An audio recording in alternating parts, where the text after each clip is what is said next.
Hey guys, Chef Mark here. I love some barbecue pork spare ribs. Short of breaking out the smoker and all that, I'm gonna show you the best way to get some really great smoky flavor into the ribs.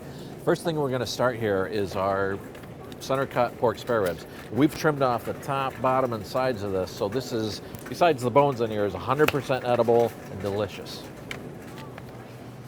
Before we put these ribs on the grill, I'm going to season them up nice, and what I'm going to use is our barbecue seasoning. It's part of a line of all these different seasonings we have on the aisle.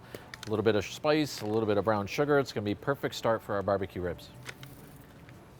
Okay, one more thing to grab. You can't have ribs without a gorgeous sauce, so we're going to use Memphis barbecue this time. There's other ones here. There's brown sugar and Asian, different kinds, but Memphis, nice and sweet, little smoky, little touch of vinegar in it. It's gonna go perfect with these ribs. Let's go put this thing together.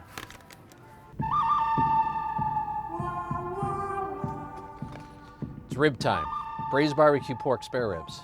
If you're like me, you like them smoky and falling off the bone. And there's only one way to do that if you've got this gas grill. We're gonna start outside and we're gonna go inside with it and finish it there. So first thing I do, season up the ribs. So barbecue spice over the top and the bottom. This has already got a little bit of smoky flavor into it. It's a little bit of sweet and some spice. It's gonna add a great flavor on it. Second side too. We wanna make sure we get that other side. Next thing we're gonna do is we're gonna go on the grill. I've got a grill on high. We're gonna turn it down to medium high. We're gonna go directly on top of the grill and let that smoke up. What we're looking for here is to get a nice char on it. Put the lid down, let some smoke build up in there. That's gonna flavor your ribs. Get a little bit of sear on there. That's gonna flavor your ribs as well. After we're done here, we're gonna bring it to the pot, make up a sauce, and we're gonna finish it in the oven. All right, let's check these ribs. They should be about ready. Just like I thought, nice and smoky. So let's get these things off the grill. Come on over to our workspace. In order to fit these things in a pan, we need to cut them in half. So here's how we do it.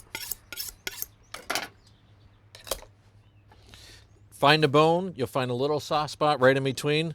That's exactly where you're gonna cut. We're gonna go right in between. If you happen to hit a bone, all you gotta do is work a little bit from one side to the other.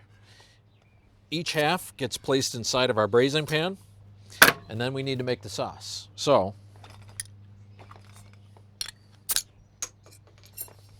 we take one beer,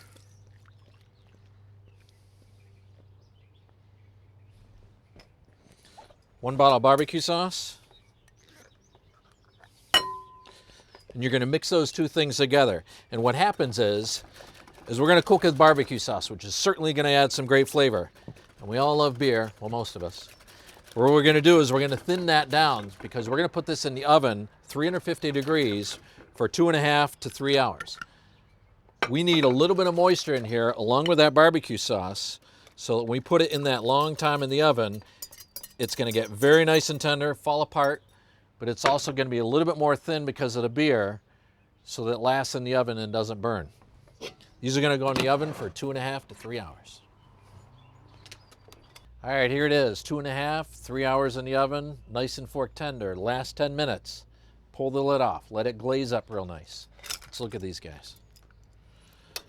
This is a point where you guys wish there was smell-o-vision. Look at these things fall apart. Bring them to the board.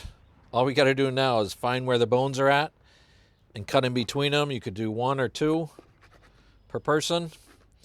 Last thing is,